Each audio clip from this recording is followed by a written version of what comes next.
who are not present. So for flooding, so as I have already discussed, this occurs when increasing either of the flow rates of the dispersed or continuous phases. This makes both of the phases, that is your continuous and dispersed phases, leave the continuous phase outlet.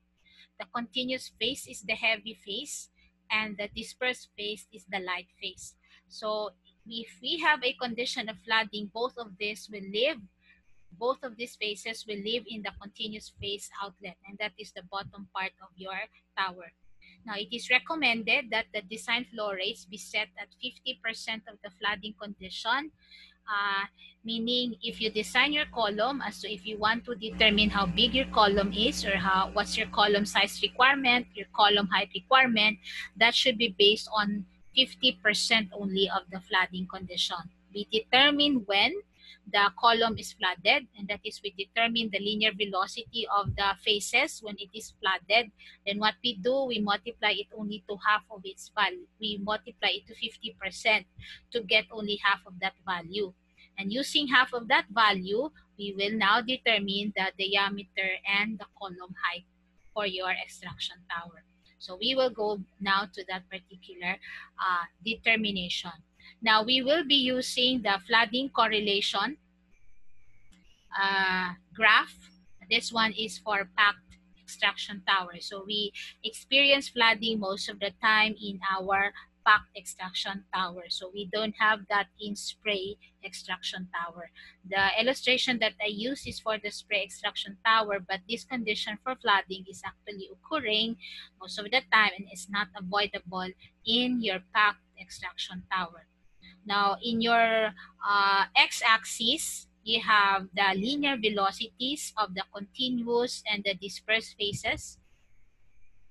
And these linear velocities can be, or we can use the value of the volumetric flow rates of the continuous and the dispersed phases in lieu of the linear velocities of the two for the V sub C and the V sub T here, D. Your rho C is the density of the continuous phase.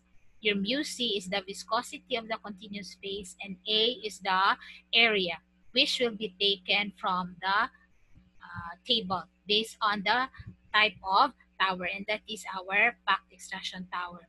Now, here on the y-axis, you have the interfacial tension, the density again, the mu c again. The delta rho is the difference between the densities of the continuous and dispersed phases. The A and the E, which is the void fraction, is taken from the table.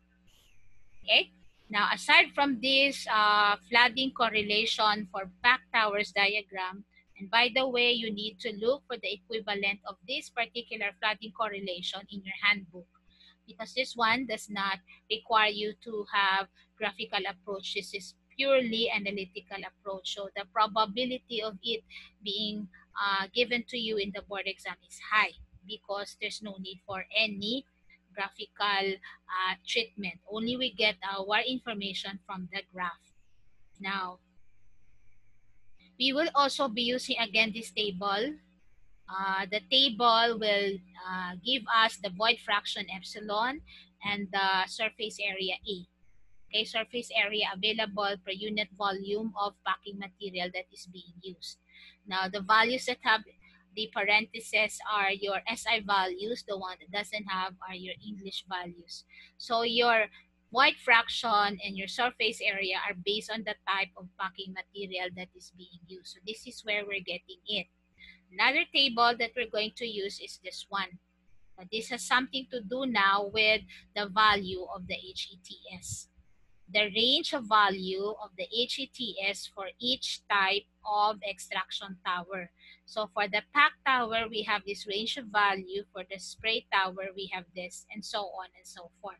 So this is where we get our HETS value, which you will see later how it's going to be used. At the same time, the first column of this table gives you the capacity of the combined stream. That is, if you're going to use 50% of the computed value for flooding velocities V sub C and V sub D, if you're going to get the sum of the 50% values, it should be within the range stated here in this particular column. So for pack tower, the range of the sum of the 50% of the calculated flooding velocity should only be 12 to 30. If it's not within this range, then your column will not be adequately designed to compensate for flooding. So meaning you will not be able to address the problem of flooding in your column. So this is just a form of a check whether as per computation the value that you are getting is shall I say acceptable or not. So this is just a form of validation. So you'll be using the graph, you'll be using the two tables in designing your extraction tower properly. So look again for the equivalent of this table in your handbook. This one and this one. This one I have seen already in the handbook. Now, I think the one that you have in the handbook is even more comprehensive because it might already add this particular table to it. So kindly look for it. Now, for this sample problem, you are now given new phrases to refer to the solvent phase and the feed. So toluene, this is organic, is the dispersed phase. So meaning it's your solvent is being used to extract diethylamine from a dilute water solution as the continuous phase. So your dilute water solution, which is your feed, is the continuous phase. You're using a pack tower having 1-inch pall rings as the packing material and having this operating temperature. The flow rate of the toluene phase is 84 cubic feet per hour. So it's already labeled as V because it's the dispersed phase. So meaning it is your solvent. Now your water solution, which is your feed, L, is 56 cubic feet per hour. Now, the physical properties of the dilute solutions are already provided in terms of its density, its viscosity, yes, and the same thing with the dispersed phase density. You may wonder why these values are already different than the original set of slide that was sent to you because I already edited it. So this one is the true density because our continuous phase here is aqueous. It should have more or less a density comparable to that of water. And our dispersed phase is our toluene, so a density lesser than that of water. Now, the interfacial tension here is 25 dyne per centimeter for our pack extraction tower. So you will predict when the column should be flooded. So you are to determine the linear velocities of your toluene and your water phase, that's your feed, and your solvent phases at flooding. So your letter A answer here tells you that with these velocities that you are getting, your column is already flooded. Then in letter B, you will only use 50% of the values that you got in A. Now, based on that 50%, you will design your column in terms of the height. Now, here in letter C, you are already provided with the theoretical number of stages. So with the theoretical number of stages together with the HETS that you will get from the table, you can right away determine the height of your extraction tower.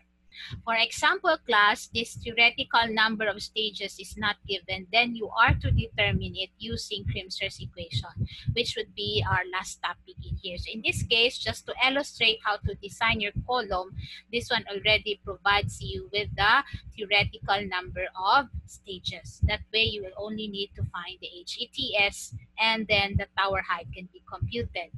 Now, before I forget, the D part here wherein you are to interchange the toluene and the water phase, meaning the toluene will be your continuous and your water phase will be your dispersed phase, and you will submit this on Thursday.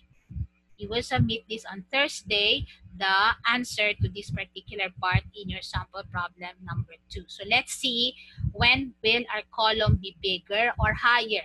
Will it be when the toluene phase is dispersed or will it be when the water phase is dispersed? So that's something to find out when you already have answered letter D. So for those who are not around, inform them that letter D is an assignment and it will be submitted on Thursday. I will also post an announcement for that in Canvas and even in our GC. So this is our given for our problem on flooding. That way we can determine the diameter and the height of our column. So I'd like to stop sharing now and go to our board again. So we can find the solution for this. I can find my board. Is it? Let me see. Okay, so this is my board. Now, as for our problem, we need to write the given. So our problem gives us the toluene. So that's our dispersed phase. And let's say I'll place here the feed, which is our continuous phase. So I will just have our information in form of a column. Do you see my screen? Class, do you see my screen? Yes, Yes, Miss. Miss. Okay, okay. Okay. Now, your toluene is 84 and your water is 56. So we are going to reflect it in there.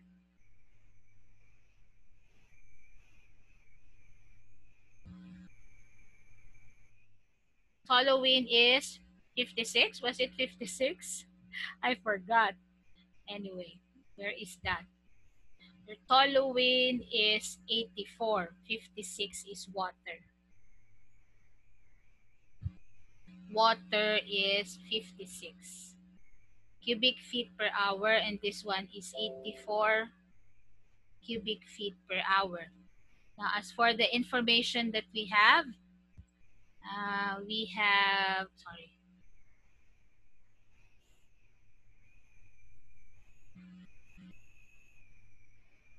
you have the density 62.2 and 54. So the 62.2 must be in here because this is water and this is your uh, dispersed phase and this is 54. You are given the value of the interfacial tension, which is 25 dyne per centimeter. What else do we have there? Mu C. Mu C is 2.08.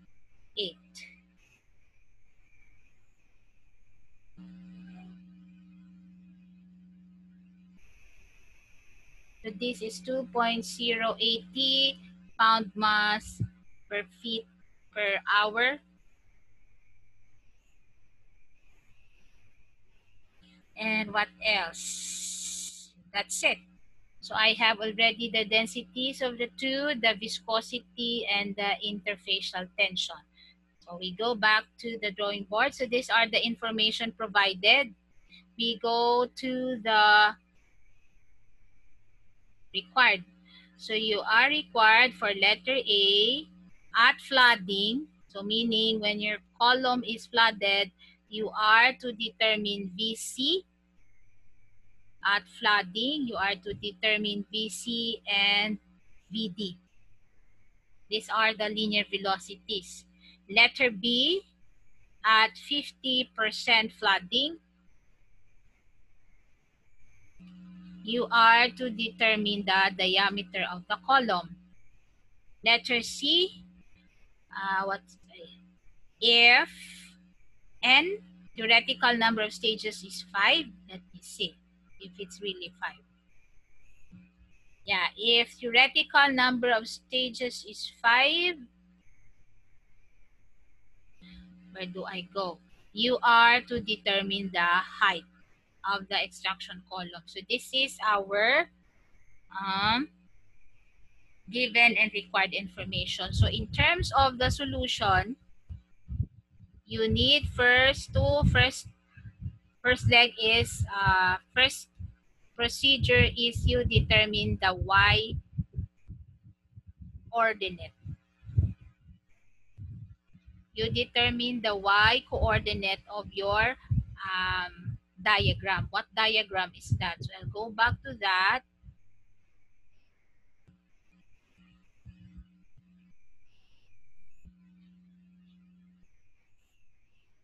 You need to find this. This one. You need to get the value of this so that from this particular curve, you'll be able to get the VC and the VT. So we will do just that. So let's go back to where I am writing things.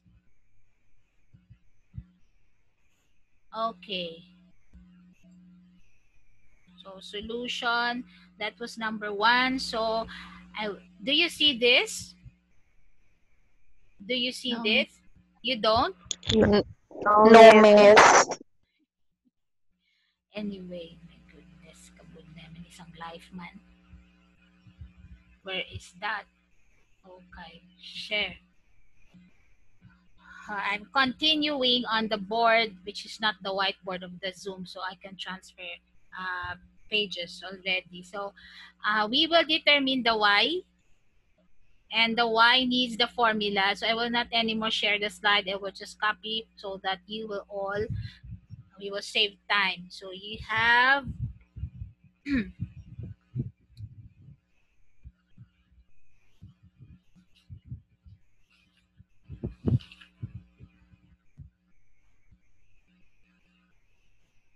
you will have here, you have sigma over Rossi. This should be raised. Do you see? No? No, miss. Wait, I will just finish writing the formula so I can save time. UC over delta rho, and then you have A over void fraction raised to, oh, sorry.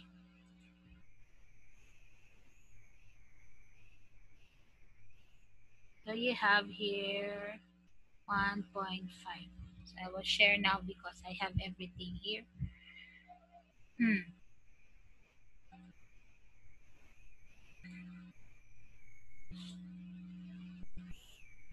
That's the Y that we are going to determine.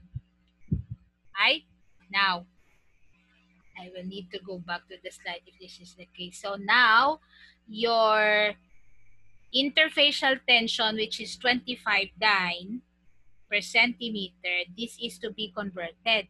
So I need to show to you the conversion because your dyne per centimeter is not English. It has to be converted to, it's not rather English, but it is SI. So it needs to be converted to English.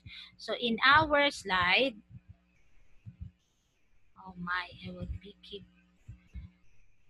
In our slide, we have this conversion factor for dyne per centimeter to pound mass. Where is that?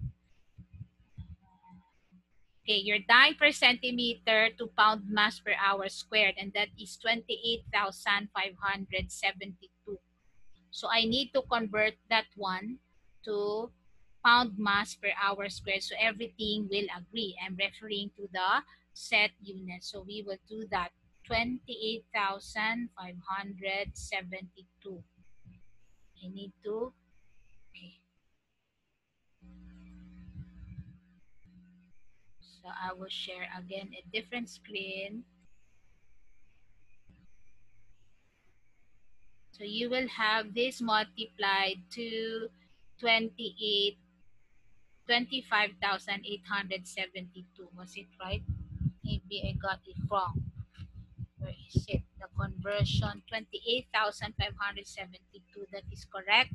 And then your continuous phase density here is 62.2. Then you raise this to 0.2. Then your mu 20. So, 28. Kinasa ulo ko lang, abi. Kinakapuyan ko mag-transfer slide. So, this should be 28,572. So, you have here 28,572. So, you have everything is to be raised to 0.2. Your mu C, what's the value of our mu C? I'll just go to the slide and get that value. Your mu C is 2.080 pound mass per hour feet. So this is 2.080. So there's no need to convert because it's already pound mass per hour feet. And this one is the difference between the two densities. And your A is to be taken from the table. This time I need to share to you the table. The A and the void fraction should be taken from the table. Where is that table?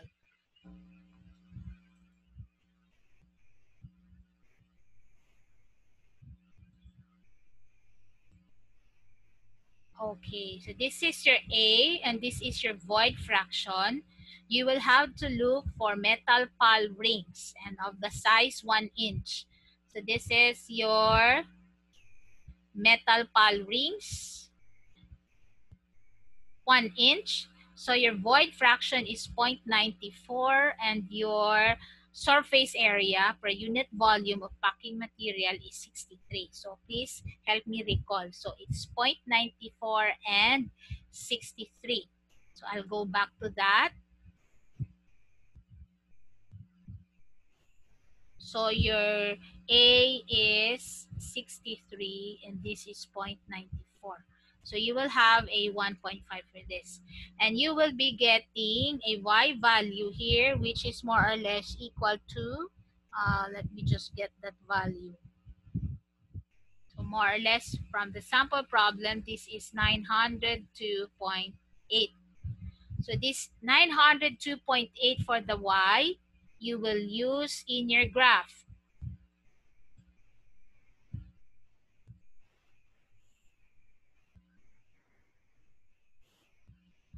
You have to look for the 908 here, more or less, 902.8. So this is 7, 8, 9, 10. So 908.2 or 902.8. So let's say this is it. I'll go here and go straight down. That would be the value of your x coordinate. So a 902.8 would be more or less, if this is 11, 10 point something. So your x would be in that case. Miss, above man namin sa 1,000. Basi sa sorry, dire 10,000 na nagali. So this is, where is that? 8, 9, 1,000. So 900. And then go down. If this is 100, if this is 200, this must be 150. So 900, come muna, you just approximate little near to 175, 170 something. So let's say the value of that is 170 because 175 should be in the middle. Okay, for the 9 here. So you substitute that in the, that would be for your x. Where was I? Where am I going? Okay, so your x, do you see this? The slide? No, miss. Again, no.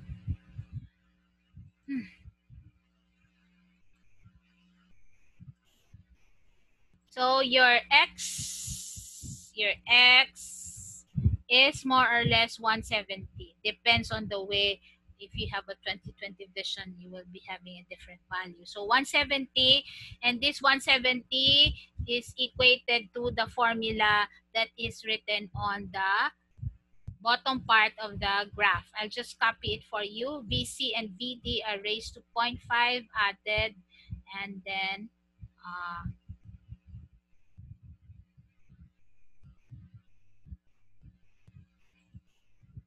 so this would be now BC raised to 0.5 plus BD raised to 0.5. This is squared. This is based on the x-axis. You have rho C, and we divide this by A mu C. Now, if you could see here, if everything is present, the only thing that is unknown is the VC and the VD. So let's try to do it. So you have a 170 here, and you have a VC raised to 0.5 plus a VD raised to 0.5, and this is squared. This is to be multiplied to rho C. Your rho C is the density of water. I'll just place it here. So it's 62.2. Your denominator is the A, which is, if you recall, our A is 63. Wait, if it's A, yeah, it's A. So if it's A, then this must be 63, and it is to be multiplied to the mu. Our mu value, let me just check on the problem. Your mu is 2.080.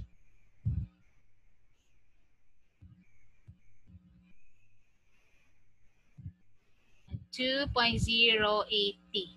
Let me check if my formula is correct. So A mu C. Okay, everything there. And the only thing that is unknown is the VC and the VD. But you don't have both values. That is why you're trying to find it. So what you're going to do now is get a relationship. Let's say this is equation 1. Get a relationship of VC to VD, or pwede man VD to VC from what you are given in the problem. Our continuous phase is, I forgot. Our continuous phase has a value of 5684 is the dispersed phase.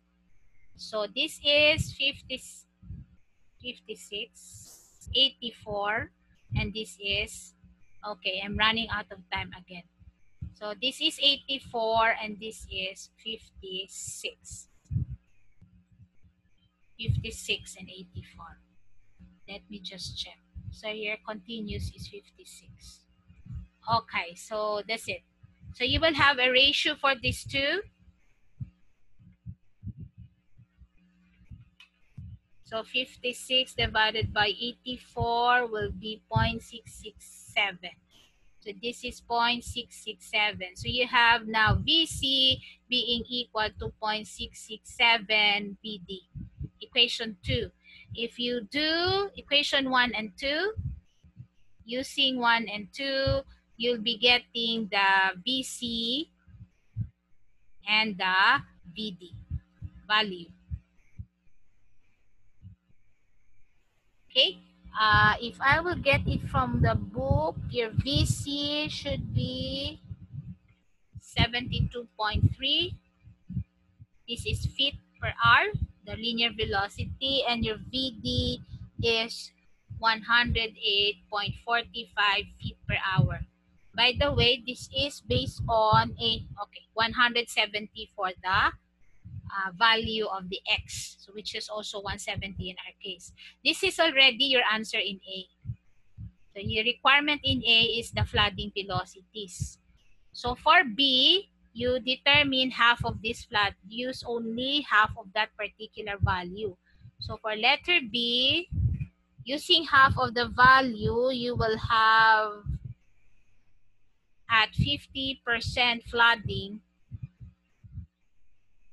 your VC will be 50% of what you have computed here. Okay? So that 50%, the same thing with the VD, will lead you to a value equal to here 36.15 feet per hour. And in here, this would be 54.2 feet per hour. Okay, now in determining your diameter for the column, class, remember, you are to base it on the continuous phase, the velocity of the continuous phase. So your given amount for the continuous phase is, it's L, right? L. You divide that by VC, the linear velocity, that should give you the cross-sectional area. The L over VC should give you the cross-sectional area of your column. So your L is 56 cubic feet per hour. And this one, the VC is 36.15 feet per hour. So resulting to a unit of area which is feet squared. In this case, you'll be getting a 1.55 square feet of area. Then your diameter can be solved. So pi d squared over 4 is equal to 1.55 feet squared, giving you a diameter for the column which is 1.40 feet. That answers the question of the diameter of the column based on 50% of the flooding condition. For part C, I have only 6 minutes left. So for part C here, you are to determine the height of the column, and that will require you to find the HETS. The HETS is taken from the table. So I will stop share and go to our slide.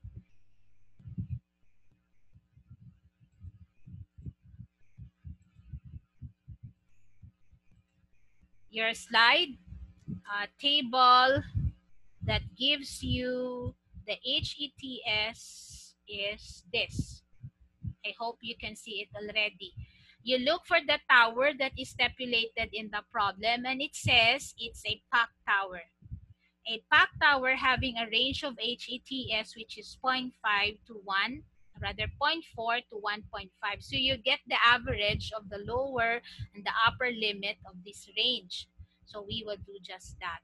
0.4 and 1.5, we get the average. So your HETS in this case would be 0.4, sorry.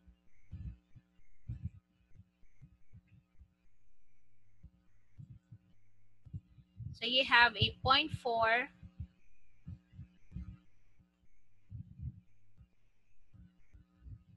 you have a 0.4 plus 0.5 be divided by 2. So this is a 0.9 divided by 2. That would be a 0.45. Now, it is stated in the condition in the problem that your n is 5. So what you're going to do, you multiply this n by the HETS. So n is equal to 5 times 0.45. Yes? Na 0.5, Miss. The 1.5 to bala miss sa table. Balaan mo ginamemorya ko lang gani. Anyway, so here we Yes. go. So 1.5. So 1.95. 95. So this is 0.9. So 1.5. So you have here a 1.9. So this would be 0.95 miss. 0.95 eh.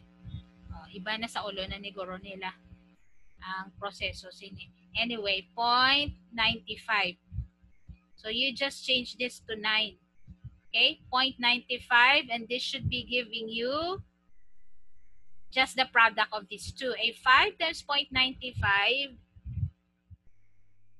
is 4.75.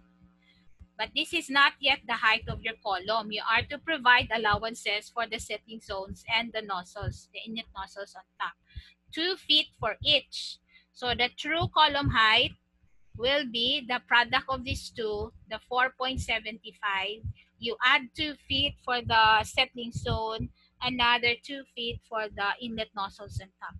So you have a total of 8.75 feet for your column. So you're now able to design your column based on the HETS that you simply picked from the table. Okay? Now, the other problem here, I'll stop share class. I'll share this one.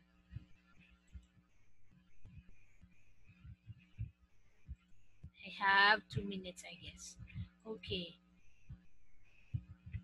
That's ABC already. You will do this because that's your assignment anyway that will prepare you for the quiz. And in cases wherein the interfacial tension is not given in the problem, you are to use this particular formula. Okay, you are to use this particular formula. The XAB, the XBA, the XCA, and the XCB are the mole fraction of A in the B phase. If it's XAB, the mole fraction, another sorry class, the mass mole fraction rather, because we are converting. The mole fraction of A in the B phase, the mole fraction of B in the A phase, the mole fraction of C in the A phase, and the mole fraction of C in the B phase. This is your formula.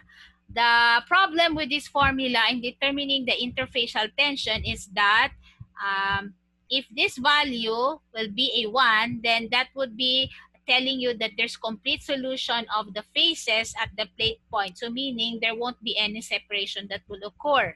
If your interfacial tension value taken from this formula is 1. The big problem is the first sentence here. This formula will only hold true if the ln argument here has this range of value. If the ln argument will be out of range based on this value here of 0.004 to 0.3, you cannot get an acceptable value for interfacial tension. Okay? So, amo malang ni siya actually nga formula ang available to determine the interfacial tension. Now, I place in this slide, and this is edited already, the corresponding conversion factors for dyne per centimeter to pound mass per hour squared in determining the interfacial tension, and for the viscosity in CP to be converted to pound mass per feet per hour. Now, there's a sample problem on this in Jan Kuplis. I hold you responsible to study that because we're really out of time now. On what will happen on Thursday, you will be given a quiz on what has been discussed already. And since it's asynchronous, I will be uploading a video that will